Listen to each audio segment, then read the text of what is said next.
Red Heifer is a very big prophecy when Jews will sacrifice red cow. Then the world will see two big events, Dajjal and Doomsday. September 2022, Jews had got 5 cows from America, which they were searching for the last 2,000 years. But now the question is this, whether or not the world will actually see these two events 3,300 years ago due to the sacrifice of these 5 rude heifers. Hazrat Musa al-Salam freed his community Bani Israel from the slavery of Pharaoh, and Musa al-Salam, along with his community, started living in this desert near Palestine. Here Musa al-Salam told his community Bani Israel that their ancestors there was a time when only Bani Israel lived in Palestine. But during the era of Hazrat Yusuf al-Salam, all Bani Israel lived there. When they shifted towards Egypt, 2 powerful tribes settled here in Palestine, whose bodies were very strong and their height was also very high. Now, when Bani Israel came back from Egypt to Palestine, here in Palestine, Bani Israel settled with the same 2 powerful tribes. Saw the Muslims who had settled here for many years, but when Musa al-Salam asked his community Bani Israel to fight them, they told Musa al-Salam that you and your Lord go and fight. We are not the ones to fight with them. Due to which the people of Israel started living in this desert as a punishment for the next 40 years.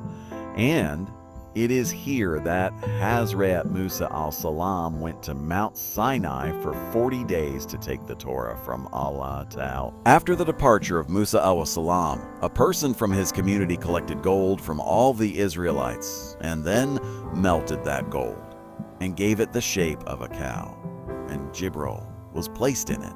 He poured mud on the feet of al-Salam, due to which different sounds started coming out from that cow.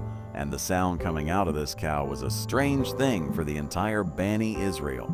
Then the man said to the entire Bani Israel that Musa al-Salam is the son of his own. They have gone to God, but God Najubila himself has come here to us, after which Israel started worshiping that cow for the next 40 days.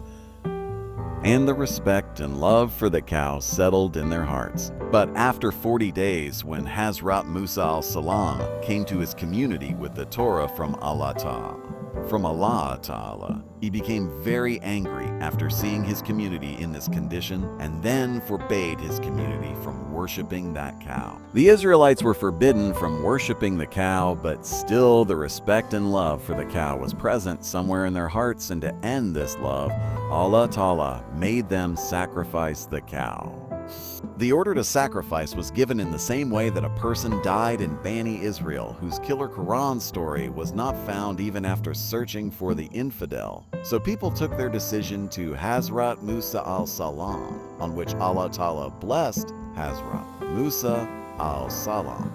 He was ordered to tell his community to sacrifice a cow, and then place a piece of the cow's flesh on the dead body, which would bring the man back to life and inform him about his killer.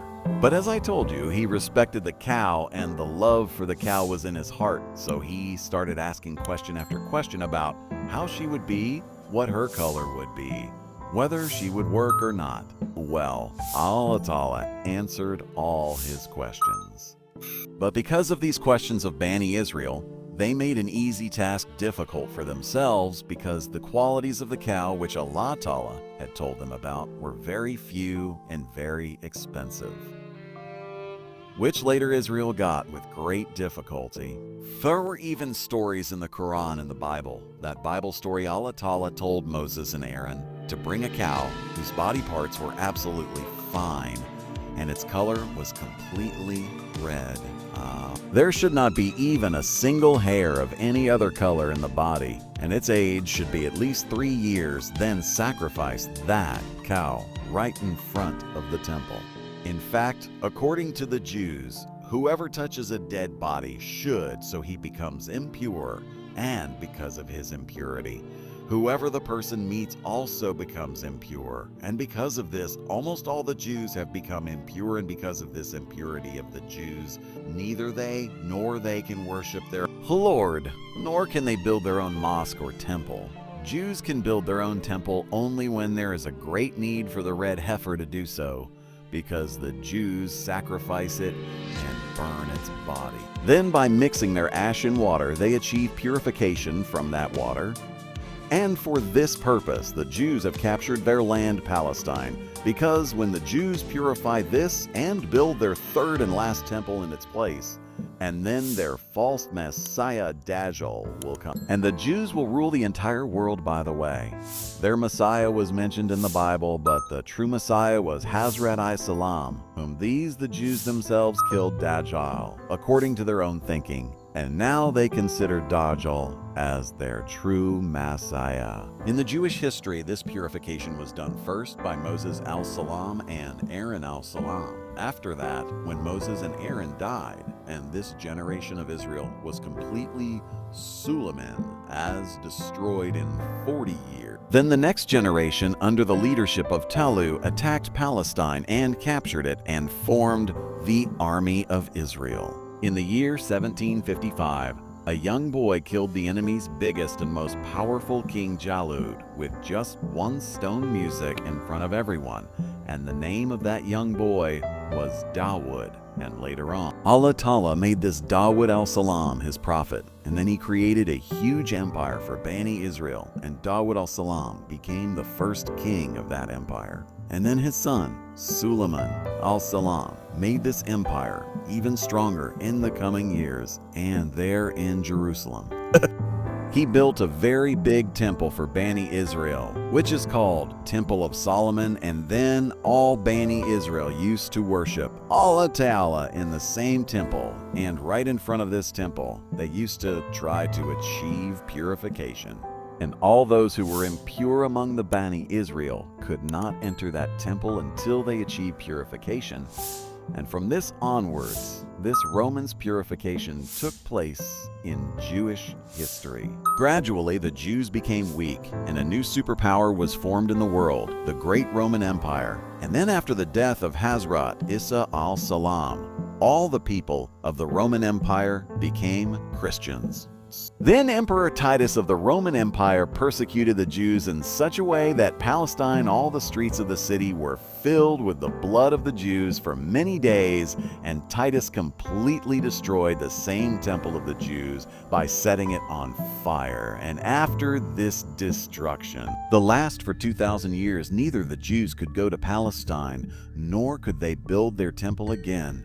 And from then till now, for the last 2,000 years, the Jews purified again, and for many years they were looking for red heifers so that they could sacrifice them, and then they're only after purifying themselves will they ending be able to build their third and last temple in Palestine. For this purpose, in September 2022, 5 Jews will be killed in the USA. Heifers were found who were specially brought to Israel. But since then, all the people on social media have raised the voice that now Dajjal and Doomsday are about to come and everything will end, because in history, whenever such harsh conditions befall Muslims, this is what is said, but there is nothing like that, because Dajjal can come in only 2 situations. First, if Dajjal will come for the Jews, then it is natural that to counter them, Imam Mahdi and Isa al-Salam will also come, and then these Muslims will join them and fight Dajjal and his army against the Jews. So now, just pay attention. Do the Muslims have such power that can fight America and the Jews? Do we have such weapons that can fight their technology? Otherwise, Dajjal can come only when Muslims have equal strength to fight him. The second surah is in a hadith that when Mahdi will come to Mecca, Muslims will be called from Mashrak to help him. An army will come out with black flags, and then Imam Mahdi will conquer Jerusalem along with that army. Now just think, in this era of technology, who can compete with ground fighting and army? This is the era of chemical way. Press the button, and the work is done. Here it is known from this hadith that after the arrival of Dajjal, this technology will completely flow and end, and the world will go back to the old era. Then only this ground war and the war of armies will be possible. Because to fight, both the sides should have equal power.